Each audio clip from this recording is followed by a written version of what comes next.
Welcome to another episode of the Total BS Podcast. Justin is in the house. What's up, my man? Man, Saul, I just want this podcast to be so big time because I finally want a food item named after me or named after the podcast. And I'm excited because we're going to be talking about famous people who have food items on a certain menu named after them. Now, a gentleman's club, man, I want to know how many times you got to go to a gentleman's club to get a chicken wing named after you, but we'll talk about that. Hey, man. Hey. I don't even know how to go from there. We'll just go ahead and get into the show. Let's do it. Let's get right into it. Fans just might turn into offense. Be cool, it's just part of the program. Spit your best 16 if you must. You're not whack, you just sound whack rapping after us. Yo, your fans just might turn into offense. Be cool, it's just a part of this program. Spit your best 16 if you must. You not whack, you just sound whack rapping after us. Well, I'm going to go ahead and apologize right now because my screen is utter trash. But Justin seems like he's coming in nice and clear. So if you're having problems seeing me on your end, I completely apologize. But good news is you can just listen to the podcast tomorrow, and it's no big deal. It's like nothing ever happened. I mean, we're going to have some pretty cool video clips later on in the episode, but I mean, the audio is fantastic. And speaking of audio, make sure you subscribe to the Total BS on Apple Podcasts and Spotify. Saul, how you doing, my man? How was your week? Oh, it's just living hell. I mean, why? Because every sport is back? I mean, right? Every sport is back. Every single sport is back. So I am like up to my ears in Zoom calls and recording video and putting things together left and right. And then all these other things that I have to do for my main job. And then on top of that, trying to make sure we squeeze in this podcast and in whatever free time that is available. So my hours are pretty long every single day. How about yours? It's awesome to finally turn on the TV and watch live sports. And we're starting to become a little bit more productive. Usually around this time, it's the slowest week in out of the sports calendar. Like usually around this time, we have MLB All-Star Game. And then that's it. And maybe some NBA free agency. But the fact that NBA bubble is back, MLB is back, MLS, WNBA is back. Like all these great professional sports are all coming back. And it's just awesome to watch some live sports. And, we also have some NFL discussion as well. And we'll get into that with our upcoming guest here in just a little bit. Absolutely. I think one of the cool things about this podcast is that we do like to bring on some guests from time to time. And one of those guests, I mean, he's kind of like, he's a rising star. I'll say that. He's a rising star in the profession of journalism. He started off at the Dallas Morning News, but he doesn't want to talk about those days. He wants to talk about what's going on now, which is The Athletic. And he's a big time writer now. He used to be down in Tucson covering the University of Arizona. And now he is big time in it out to the East Coast, and he'll be covering a bunch of Philadelphia colleges such as Villanova, Temple, LaSalle, et cetera, and that is our guy, Mr. CJ Holmes, also the only guy in this trio to score 2 points or more in a college basketball game at the Division I level. There you go, Mr. Auburn. How you doing, buddy? Big facts right there. Justin Saul, man. How y'all War doing, Eagle. Man? Thanks for having me on. War Damn Eagle. Got right. There you go. What is going on in your world? Nothing much, man. Just a typical Sunday in Tucson. Been locked in my little apartment office all day, just knocking out some work, man. Hard work's all I know, man. Ain't nothing new. Hey, when you said, CJ is a rising star, that is an understatement. To see the number of incredible stories that he's written over the last few years now, the number of connects that he has made, all the people that have gravitated towards his work, it really goes to show the kind of worker that he is, but also the kind of guy that he is. And I really am just so happy to see someone so talented take that next step. And I'm excited to see CJ and what he could do in Philadelphia. And he's also moving close to home. Right, CJ? So you lived in Dallas. You're a Washington, D.C. native. Now you're about to live in Philadelphia. You're a New York gig away from completing the NFC East bingo card, my friend. That's true, man. Been in the industry for like 3 or 4 years now as a pro. Been bouncing around, all over the country. I got my first job in Dallas 3 years ago. Then they had me in Phoenix. They had me in Tucson, and it's going to be nice getting back to the East Coast where I can, like, 3 hours by car to see my mom, grab a good meal. It's been a while since I've been able to do that, so I'm looking forward again to get home more often, and definitely looking forward to this new challenge in Philadelphia. What's the go-to meal, man? You got to tell us now. What's the when you go home, you got only one day. What's mom's cooking that's going to really satisfy that appetite? Well, really, really depends on how much time we have, right? If we're we don't have that much time, we'll go hit up Crosby's Seafood, go get a pound of crab legs, Okay. a pound of blue crabs, lay out the mat on the kitchen table, knock them out. But get the bib on. We got some time. If mom has time to cook, man, I'm talking sweet potatoes. I'm talking baked chicken, collard greens, mac and cheese. The soul food, man. That's my go-to, man. My mom knows how much I love her when she cooks, and being out here on the West Coast, man, I get a home cooked meal maybe once a year. So I'm looking forward to popping up on my mom on a Sunday or something like that, and stuff on my face, man. It's been too long. Oh, I feel you on that. Well, we've been talking about the East Coast, and a lot of the NBA teams are already on the East Coast in Florida. Let's go ahead and talk about the bubble. A couple games have started already. A lot of the preseason games, I guess you can say preseason or practice games, exhibition. And, I think there's been a couple things that have kind of stood out. First of all, it's been interesting to see the layout inside the arena, how things are really getting managed, and the lack of the extreme, precaution, because these guys are in the bubble. There's no need to really worry about every single high five or anything like that, which I think has been easier to watch. Would you agree? I think so, and I'm really impressed about the precautions that the NBA has taken. I mean, COVID, as it stands right now, it's still an unknown. I mean, it's hard to fight something that you can't see, and the NBA has went above and beyond down there on the Orlando campus to assure player safety. A couple guys, as we know, have gotten off that campus a time or two. Oh, we'll get to that later. But for the most part, I think I saw a report that there were no positive tests. They've created an atmosphere where these guys can feel safe and play the game that they love, and I think that's the biggest thing. In terms of play, it's been interesting to see which one of these teams are going to get off to a fast start. It's kind of tough for me to judge at this point, right? These teams have only played not even a handful, maybe like one or two exhibition games, and some teams have more chemistry than others. Most of those teams are the teams with the best talent, right? Talking about the Lakers and the Bucks. Those teams that can kind of just walk into the arena and get a win. But to me, what's going to be most interesting moving forward is which one of these teams are going to catch fire. Maybe those Phoenix Suns up the road, maybe. But, it's going to be the teams that are going to have the most success down there in the bubble are going to be the teams that can find that chemistry again the quickest. You got to remember, these guys have been off for 4 months. Most of the guys have been training on their own accord, but they haven't been in a team setting for a while. And then you think of those teams, like the Lakers, who had great chemistry before COVID brought the season to an end. Are they going to be able to recreate that? That's going to be the biggest thing to pay attention for me moving forward. One thing I love about the summer league is that it does, or summer league, the NBA bubble, is that it has an NBA summer league feel to it. To me, just the way it's set up, everything behind it, it's very relaxed, very casual, and it's not awkward. And you can get some commentary from these guys on the court.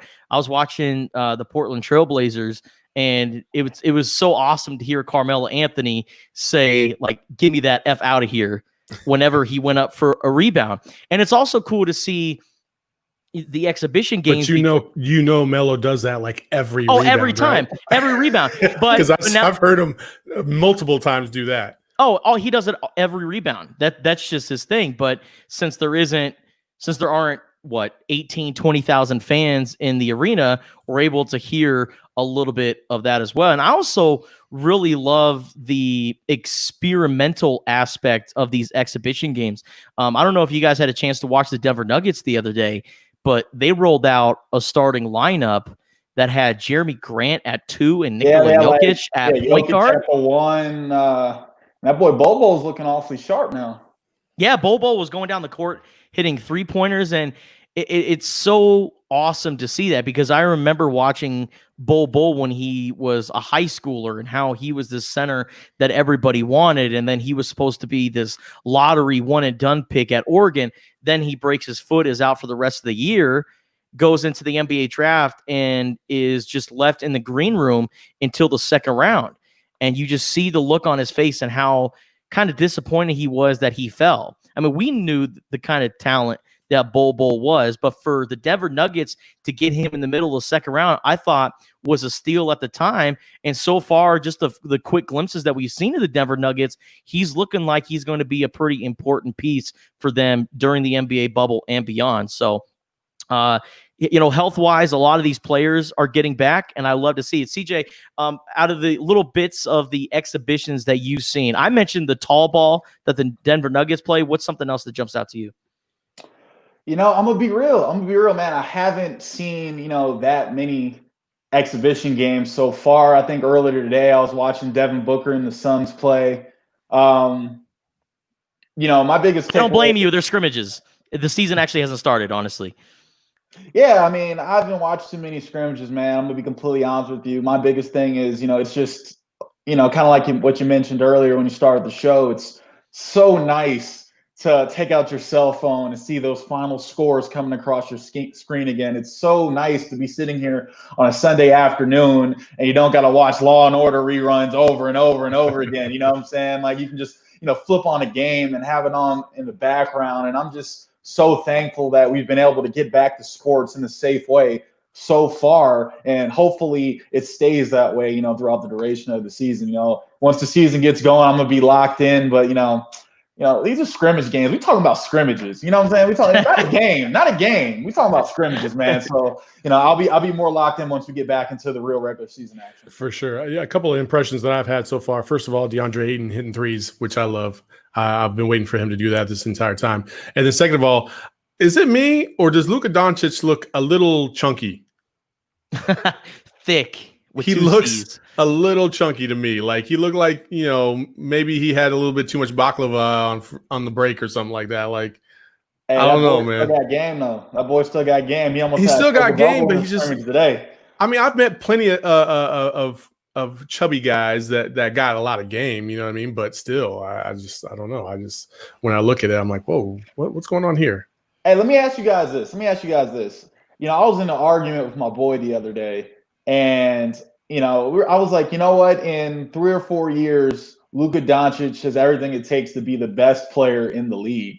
And, he kind of looked at me and he was just like, man, what are you talking about? What are you talking about? And I'm like, the guy right now, I think heading into his third year in the league, from an offensive standpoint, I think he's more refined than LeBron James was at the offensive end at this point in his career. So kind of projecting that over to the next, 2 or 3 years. I mean, do you guys think that Luka, has what it takes to be the best player in the league? Now, not necessarily from a defensive standpoint. He's not the athlete LeBron is. You're not going to see Luka Doncic, chasing guys down on the break and blocking shots. But offensively, I mean, this guy could be averaging in upwards of 35 points per game here sooner rather than later. I want to know what you guys think.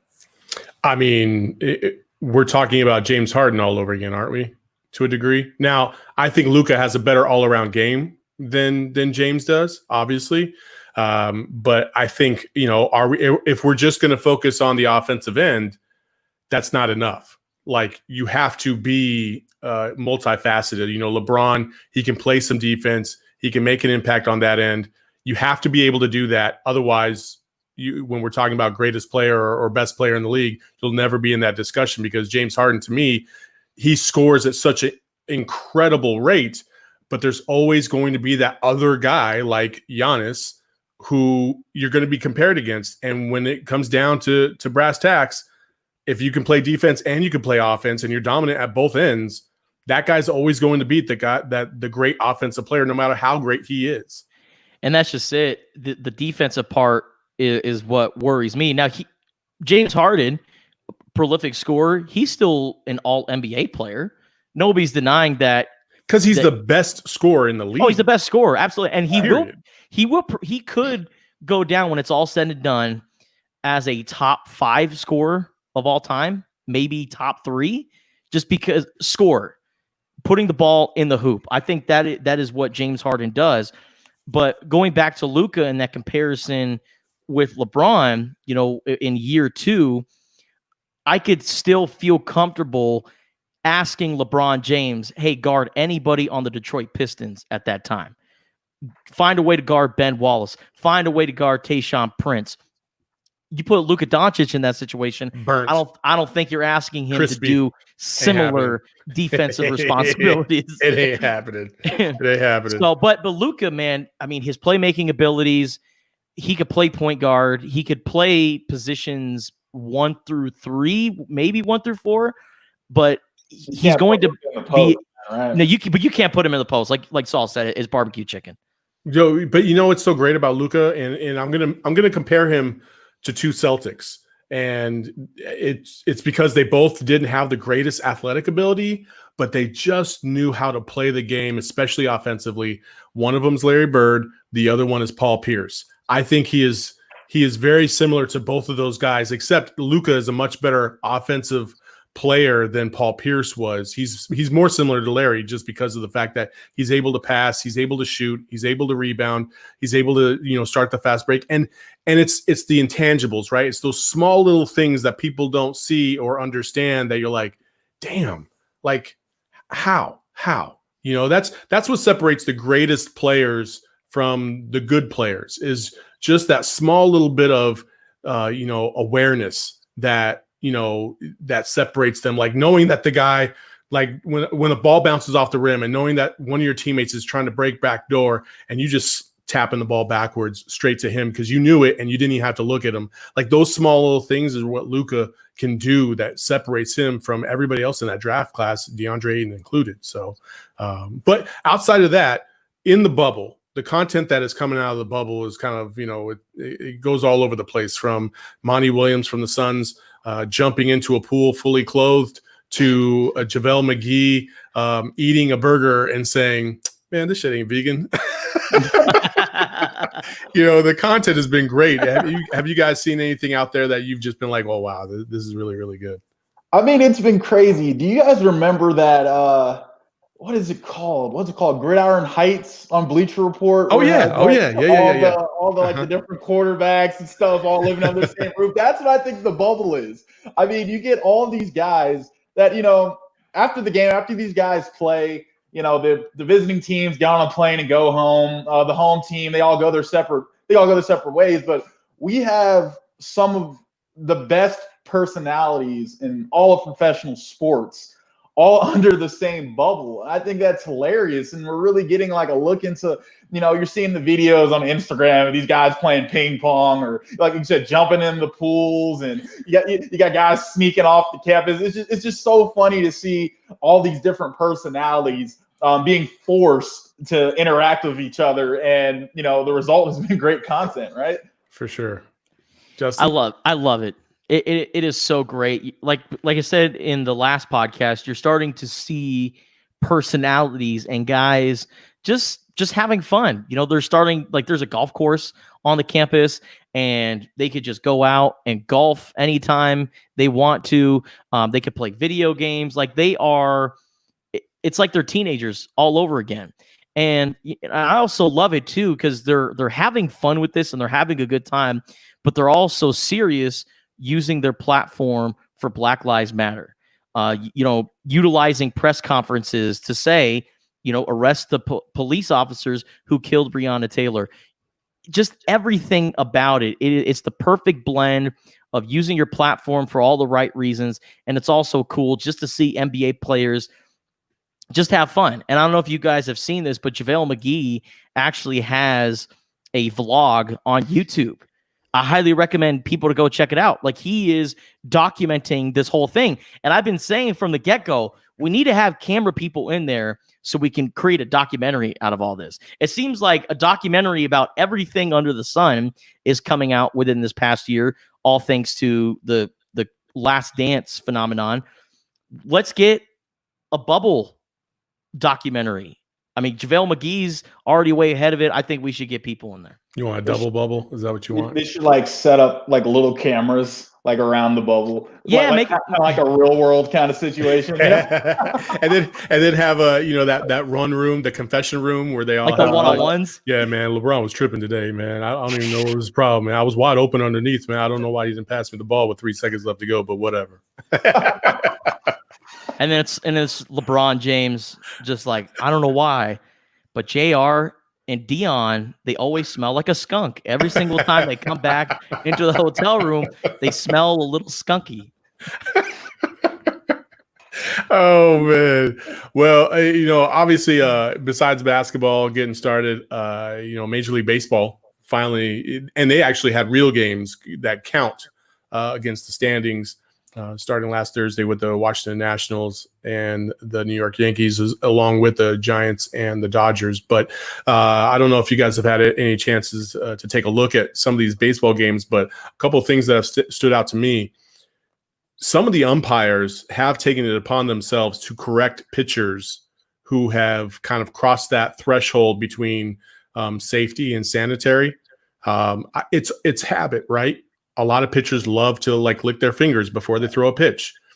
And some pitchers have done that, and they've been told by the umpire, throw that ball out, get rid of it, because they all are supposed to have like a little wet rag in their back pocket so they can dampen their fingers, which I thought was pretty cool. I thought that was, that's something that needs to be recognized and taken care of. Outside of that, I think baseball is baseball, right? You're going to get what you're going to get. There's no difference between a 60-game season and a 162-game season when it comes to just the game itself. Now, how you manage that 60-game season and 162-game season is completely different. But what are you guys' overall first impressions of the baseball season so far? I like it so far. I love the cardboard cutout. That's a hot take. Oh, I like it. I like it. I like it. No, I mean, the cardboard cutouts is a nice touch. The pumped in crowd noise from MLB The Show, I believe, is the video game. It could be a little bit better. I mean, it doesn't really match the exact play that's happening or the emotion of the game. But, I mean, would you guys rather watch baseball just with natural sound? Yeah. Oh, no way. Like for instance, today, I have the players mic'd up. Like for instance, today, I was watching a baseball game and a manager argued a call. And you could almost hear everything. And I loved it. It's great TV. I want to hear more of that. I want to hear what he's saying, how he's saying, and why he's saying it. You might be onto something, though, because I really want to hear the conversations during Houston Astros games, specifically. Like, I want to hear what the first baseman is telling Jose Altuve when he's on first. Like, I want to hear those interactions because everyone around MLB hates the Houston Astros. And so far, it's gotten a little bit chippy in some Houston Astros games this year. So you guys might be onto something, but I like it so far. I think, Major League Baseball has done a solid job so far. I'm excited to see the kind of like the geographical rivalries. Like the NL West is going to have to play the AL West, and it's going to be cool to see a lot of these teams go toe-to-toe with each other. Listen, I'm gonna be honest with y'all. I ain't a big baseball guy. I tried out for T-ball when I was a kid. Couldn't even hit it off the tee. Got laughed off of the blacktop. Never picked up a baseball again, or a bat for that matter. Now, I will claim my defending world champion, Washington Nationals. Oh my gosh, he's got it tatted on him. I got it tatted. Everybody thinks it's like the Walgreens logo. I gotta explain. I know it's a pro baseball team, and oh my gosh. But hey, that 4-for-4 candy though. Anyways. But I guess my biggest takeaway from the baseball season is it's just been a little odd, seeing these games on TV with no fans in the crowd and people in the dugout wearing masks, and it's been odd. But again, I'm just happy that we found a way to return to sports in a relatively safe way. it's an adjustment for players, like you said. Like some guys like to lick their fingers before pitching, and some guys like to spit on their hands and rub it together for traction and things of that nature. And everyone has the routine, right? And it's interesting that these guys are going to have to adjust to the new normal, right? They have no choice but to. And it's kind of setting a precedent, right? If these guys can do it, then guys across other leagues can do it, and hopefully stuff can continue as is. For sure. I mean, those are all great points. Hey, sports is back. No matter how we can get it, I want it. So it's good fun. It's good entertainment. It gives us something different to watch than Netflix, which I appreciate very much at this point. So let's just embrace it and move on, right, Justin? Dodgers already look like they're in World Series form. So let's just get ready for another exciting baseball season. Yes. Every team in Major League Baseball has won a game, Justin. Just so you know. That's cool. Were the Diamondbacks the last team to get a win? They got to win, didn't they? They got to win, didn't they? They were the last one to get a win. Everybody's in the W column, right? All right, then. Let's move on. Hey, so, the NBA bubble we talked about a little bit earlier. But, CJ, you mentioned earlier about some guys taking some side trips on their own, some of them excused. And this particular gentleman that we're about to get into, he did have an excused absence. He had to go, I believe he had to attend a funeral. However, Mr. Lou Williams, I guess it all started when he took a trip that he wasn't supposed to in the name of the famed strip club in Atlanta, Magic City. And this is pretty much how it looked to everybody else out there in the universe. It wasn't a good look, obviously. When we're talking about Jermaine Dupri outside of Magic City, that's what I can envision. Lou Williams on the outside of Magic City. There was a picture that got posted on social media by his homeboy and then taken down immediately. And the gentleman who had posted the picture did say that it was an old photo. However, the problem was there was a NBA issued mask from Orlando in the picture that was deleted. So the NBA definitely looked into it. And needless to say, Mr. Lou Williams did get fined, I believe. Yes? No, he did not get fined. Oh, however, we can't talk about Jermaine Dupri without saying, y'all know who this is. So now that we got that part out of the way, the guy who posted the photo is a rapper by the name of Jack Harlow. And Jack Harlow, a rising star in the rap game, honestly saw like this guy looks like I went to high school with him. He just looks like this like super just ordinary suburban kid, but he's got some flow to it. I'm a big Jack Harlow fan. And I also respect Jack Harlow for understanding that, okay, my guy Lou Williams is in hot water because of this post that I'm involved in. I'm just going to go ahead and lie. And he still, to this day, Jack Harlow denies that it happened recently. Everyone needs a friend like that. I mean, yeah, you definitely need a friend like that. CJ? Let's not shame my guy Lou Will. All right, this was this was a celebration of life, gentlemen. Okay, he was mourning in the only way he knew how. But in all seriousness, this is one of the biggest issues you face with putting a bunch of grown men in an isolated environment. I remember I think I was watching First Take or something, and Stephen A was talking about.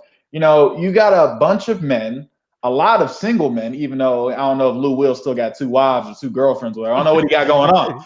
But you got all these single men with no wives, no kids, no obligations. And, these guys have their lives outside of basketball, right? You got guys like Kobe Bryant who after a game, they're going to get in the gym and put up 500 shots, right? And then you got the guys who just decompress in their own way. My man's got his own wings at Magic City. What are you talking about, dog? For those that don't know what Magic City is, it's a gentleman's club, a very popular one at that, in the beautiful city of Atlanta, James Georgia. Harden has a VIP card for sure. Oh, I'm sure James Harden has his jersey in the rafters at Magic City. It's the first place that's going to retire his jersey for sure, man. But like, you know how many times you have to go to a gentleman's club for them to say, you know what, we're a chicken wing flavor. I want the Lou Williams 8-piece, please. you know flats, how many times? All flats. Do you know how many times and how much money you have to invest into that gentleman's club for them to say, you know what, we're going to give you a big shout out. I know he's a Georgia native. So, Magic City's in Atlanta. So it's like, okay, you could put that connection there. But my guy, Lou Williams, has done so much in that gentleman's club. All I can think of is a Bernie Mac's character in that, what's that movie? Oh, it's a strip club movie essentially, and Bernie Mac's in it, and I believe Ice Cube's in it too. But he's like, but he's like an owner of a strip club. Okay, it's a pretty rundown strip club anyway. That's all I can think of is that movie. Dang it, I forgot what the movie is called. Dang it. Anyway, but Magic City is a very prominent gentleman's club in the United States. It's been mentioned in several rap songs, like. For instance, was that Welcome to Atlanta where they're outside of Magic City? And then you have current rappers like Future saying Magic's going to Magic City on a Monday. I forgot what song that was. Oh, it's Jumpman with him and Drake. Talk about going to Magic City on a Monday. Migos, I believe, have shot a music video at Magic City. They better. They're from Atlanta. Damn. So yeah, I think I'm sure Luda's been somewhere around Magic City too. It's just it's like a birthright for anybody that's trying to come up in the game in Atlanta. Got to go through Magic City. You got to, and you got to get the 8-piece. The 8-piece Lou will. I just love that Lou Williams has a chicken wing flavor named after him, and this actually came up before the menu was shown with his name on it. People were like, I mean, the food at Magic City is actually pretty good. Like, they have fried catfish nuggets and the best wings in Atlanta. Like, people were actually hyping up the food at Magic City, which I think is awesome because it just so happens to be a gentleman's club. Like, imagine trying the best wings you've ever tried, and then there's some other thighs on the stage. Dude, I'm not trying to get glitter on my chicken wings, dog. It just ain't happening. It just ain't happening, man. I'm not trying to. I just can't go. You know what? Maybe in a different life I would have tried it, but I'm just not about that life. So I can't see it. Anyway, let's go ahead. Let's not be that guy. And you know what's coming up next.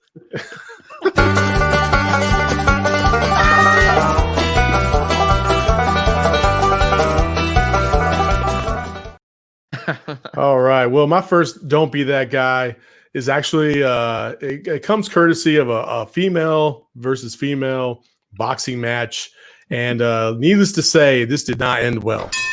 End this quickly. Atkins reluctant to come out of her corner. Ada left a 1, 2, 3, 4. It was Lamb versus Lion. It is over. One of the quickest knockouts in women's boxing history. You witnessed it live here on DAZN. Now, Lou Will has the 8-piece, but she just got a 3-piece. Yo, and she got served up hard. Oh my God. Oh my God. I mean, it's so good. We got to see it again. End this quickly. Atkins reluctant to come out of her corner. Ada left a 1, 2, 3, 4. I mean, so fast. So fast. You see the way her face ate that left hook? Just put him in the coffin. Like, oh man. I mean, it was like the first 3-piece, she kind of got a little stunned and she was like, oh, okay. And then all of a sudden the next 3-piece came and she wasn't ready, and that was it. That was it. I mean, don't be that. Hey, you got to come ready to fight. Get the gloves up. I don't know what she was doing, but the fastest knockout in women's boxing history. That's pretty crazy. 7 seconds. 7 seconds. It's like the 7 Phoenix Suns. seconds. 7 seconds or less. Less. Man, got her rethinking all her life choices. Yeah, for sure. For sure. So my don't be that guy for this week is actually another woman. So let's call it don't be that gal. And, sometimes we all go through a certain breakup. Well, she took this breakup or whatever situation with her loved one a little over the top. Well, unfortunately, we are having technical difficulties and cannot pull up that tweet just yet. Oh, wait, hold on. Here we go. Here, I'm getting there. Here we go. All right. So, she, this lady was not playing for sure. Just examining the car. Yeah, she's just putting a little gasoline in the car, no big deal. And then she gets a little handsy with it. Actually, let me play this. I'm sorry.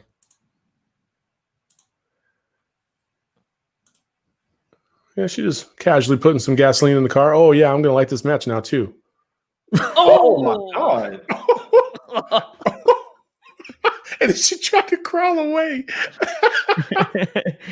Got to get the gasoline. Got to take away all the evidence. Oh yeah, possible. now we got to run. I thought this was a family-free this was a family-friendly podcast. That's a homicide. Yeah, hey, that thing blew her hoodie off, and her braids almost flew off too. I mean, we just need to watch this one more time as she puts the gasoline in the car, all in the back seat. At that moment, she knew she messed up. Yeah, so I don't know what homeboy did to really get this woman aggravated, but it did not go well. It did not go well. I saw another clip on Twitter that showed a scene from Next Friday, the second movie in the Friday trilogy, when they're living in Rancho Cucamonga, and Ice Cube goes to live with his uncle and cousin, Day-Day, played by Mike Epps, and they live across the street from some cholos. And we all know that Mike Epps has a crazy ex-girlfriend who goes out there in his like King Mike Epps car. And there's a scene where it shows Ice Cube and the uncle like, "Hey, Day-Day, that woman's out there again." And then it shows the lady lighting up the car. Then bam, it's so awesome. Well, you know what I love about this is the comments and the tweets that the followed memes. it up. Oh, all the memes, right? So you go all scroll down. My favorite one was the burnt face from was it Child's Play? Chucky. Yeah. Yeah. I don't even know what happened here, but we're completely off the rails. Anyway, so Chucky's beloved one. I forgot her name. The better half of Chucky, if you want to call it that. Yeah, for sure. Anyways, a scene where her face is completely burned, and it's like, well, I don't know what happened. Yeah, for sure. It's like this one for instance, like what she thought was going to happen, what actually happened. and then this one is the one I was talking about.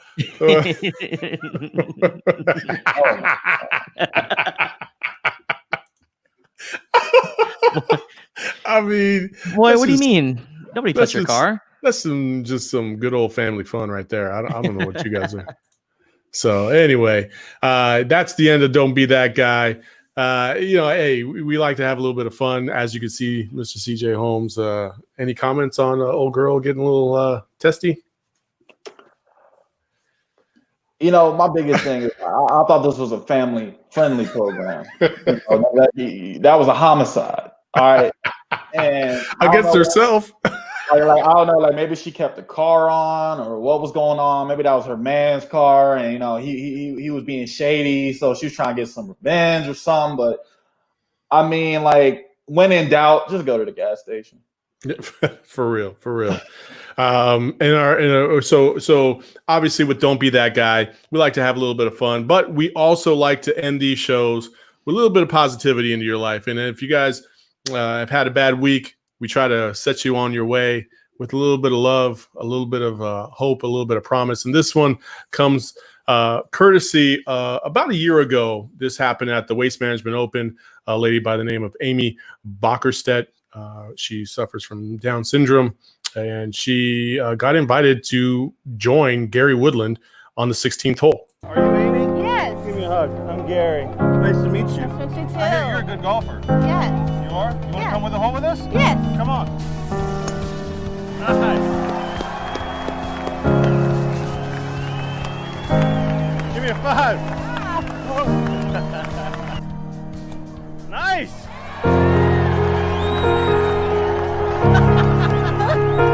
That is awesome.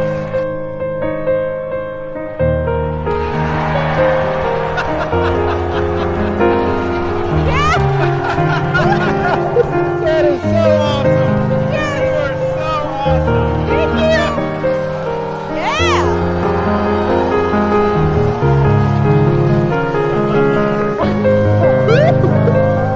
You're amazing. Yes. Wow. I mean, that's pretty cool, right? And that not only that's a legit par on a par 3. And, Yeah. and I've played that hole before. It's not easy. It's not easy. And the fact that she hit that and then hit it out of the sand trap and then putted, that's just brilliant. That's good stuff. That's what did it for me. Getting out of the sand trap, because she teed off, went right into the bunker, and for her to get out of that tough situation on an already tough hole in front of a bunch of people, like, let's not ignore that. There were a bunch of people there watching. I would have crumbled under pressure. I know a lot of people would have, but for her to get par in that situation and that whole thing right there, that's just, it really warms your heart. CJ, have you ever been in a sporting event, playing or participating at any level where there was just thousands of people watching your every move? Yeah, man, it's funny. When I kind of look back at my career at Auburn, and going 3 for 3 from the field is cool, but I just remember like playing in Rupp Arena and just hitting that 3 in Rupp Arena. I mean, like I'm checking in off the bench, and my palms are sweaty. I'm shaking a little bit. I catch the ball on the wing. I'm trembling, and I make the shot. I'm still trembling a little bit. You can't tell. I try to look cool with it. But it's a lot of pressure, man. It's a lot of pressure when the lights are on, and everyone in the arena or in the venues is staring at you, and that's what makes what that girl did so damn special. To rise to the moment. And another thing about that is I just love when these athletes who are have these platforms or in these positions look out for those who are struggling or for those who are less fortunate, and just give them a moment that they'll always remember. That day out there in Scottsdale at the Waste Management Moment, that girl got just that, and I commend the golfer for it, man. For sure. CJ, the 3-pointer you hit at Rupp Arena, was that against the notorious 14-15 Kentucky team? Yes, and With Devin Booker. Yes, and they beat us 3 times by 30 that year. It was not Yeah, I mean, that team, there's no shame in that one. They didn't lose to anybody that year until they got to Wisconsin. Freaking Wisconsin. Ugh. Anyway. Still hurts. Yeah, crazy. Anyway, and to top it off, Justin? It's so refreshing to see young fathers, to see men who have brought children into this world just be the best dads that they can be. Jason Tatum is a young player. I mean, he was just drafted a couple of years ago. And so he's a young guy, but man, he's making this father thing look really easy during the Orlando bubble. So he has a baby son, or I shouldn't say baby, I should say he's more of a toddler now. But Jason Tatum is virtually reading books to his son before they go to bed. So even in a situation where he may not see his son for months, because the Boston Celtics are one of the top teams in the Eastern Conference, they could be in the NBA Finals. So for Jason Tatum to probably be away from his son for several months, for him to still make time for his fatherly duties, I think is really cool. And that's my feel-good story for the week. Seeing Jason Tatum just making sure, hey, I'm taking care of me in this weird situation, but I'm always going to be there for my son. So kudos to Jason Tatum. Cool. Hey, there it is. Any parting thoughts there, CJ? Hey man, no parting thoughts, man. Just want to thank you guys for having me on. Had a great time, and hopefully it isn't too long before we can do this again, man. I appreciate you guys both. Saul, I met you up in Phoenix, man. You always looked out, always had great conversations. Justin, man, I cannot thank you enough for helping me with my transition to Tucson and standing in my corner and going to grab B-dubs with me when I'm feeling down and things of that nature, man. I'm very thankful for the both of you, and like I said, I hope it's not too long again before we can all hop on the podcast and talk like this. We had a great time today, man, and just looking forward to this next step. Heading to Philly. Absolutely. Hey, best of luck to you, brother. I met you a couple times just in Phoenix. You were covering, you kind of helping out the Athletic in no determined role. You were just kind of bouncing out, helping beat to beat. And then you got the gig down in Tucson, and to watch you grow as a journalist and a young man and a positive example of what hard work can really bring to you has just been everything. And so I appreciate you jumping on the podcast with us.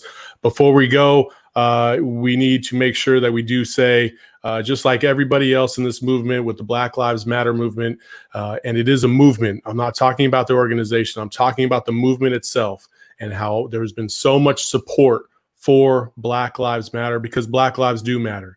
And, I know a lot of people like to say all lives matter. Enough with that. All lives can't matter until Black Lives Matter, period. And so I just want to give a shout out to the NBA, Major League Baseball players that took knees before the anthem in a lot of those cases. And I appreciate the way that they've all handled this. And they still need to arrest those cops who killed Breonna Taylor, period. That just has to happen. So, and major shout out to the WNBA who took it one step further and just straight up walked off the court for the national anthem. There's been a lot of debate about how you should protest and a lot of opinions out there. It doesn't matter how they protest. People are going to find something wrong with the protest in the first place. I think as long as you peacefully protest, that's all that matters. That's what all these athletes are trying to do. They're trying to bring light to justice and get justice for those who have paid the price for no damn reason. So I just want to make sure I said that out loud and said that before we ended this podcast. Justin, tell the people where they can find us. Subscribe to the Total BS podcast on Apple Podcasts, Spotify, or wherever you listen to podcasts, and for the Sunday special, because we always have fun videos, great content, amazing guests, just like this episode with our guy CJ Holmes. Be sure to subscribe to our YouTube page and follow us on Facebook, Twitter, and now IG. Saul, Total BS Podcast is on Instagram, so make sure you give us a follow there. There you go. Hey, till next time. We'll see you when we see you. Peace. Your fans just might turn into our fans. Be cool, it's just part of the program. Spit your best 16 if you must. You're not whack, you just sound whack rapping after us. Yo, your fans just might turn into our fans. Be cool, it's just a part of this program. Spit your best 16 if you must. You not whack, you just sound whack.